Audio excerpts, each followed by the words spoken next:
Hello, welcome to customer service, and press 1 if you'd like to hear a story, because that's what we're here today. We're going to be talking about the myths and stories of customer complaining.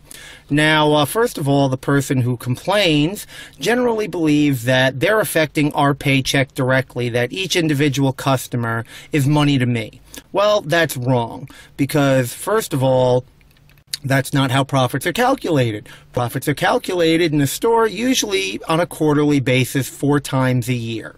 So you're wrong on that. Now, another thing you might think is, well, what do you do when you complain? First of all, you want to say, talk to my supervisor. All right, well, my supervisor is probably nothing more than a glorified babysitter who doesn't have much more power than I do around that place and probably can't affect things much more than you or I can. Now, the next person you go to, of course, is the manager. Usually that's the first person you go to. But what happens when you complain to the manager? Well, we might be brought upstairs, maybe, maybe not. If it's a store that involves having a union in it, then the next step would be to have a union hearing. Of course, as you know, this is all time-consuming, and depending on how the complaint shakes out, probably not going to wind up going to that anyway.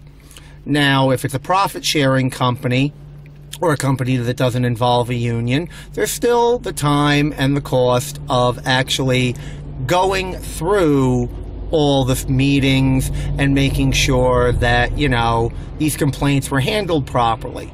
So, the next thing you need to know is, of course, what do people get fired for? Well, I've seen people get fired for falling asleep on an overnight job. I've seen people fired for failure to check IDs of tobacco and alcohol customers. I've seen people fired for stealing time from the company, stealing money and product from the company. So as you can see, really, people don't get fired around the company unless they do something that absolutely directly affects the cost or the profitability of the company.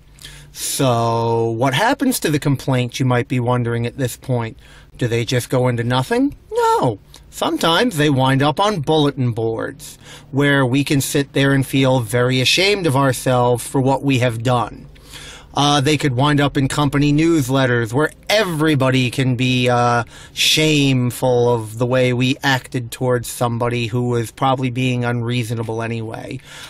So basically what I'm saying is your complaints are nothing more than being used to motivate us. And to be honest, even if it were a perfectly run company, I'm pretty sure the managers and the higher-ups would still find a way to find customer complaints and concerns that they want to bring up to us on a regular basis, just so that they have something to talk about. Because pretty much what customer complaints do is keep the managers in business.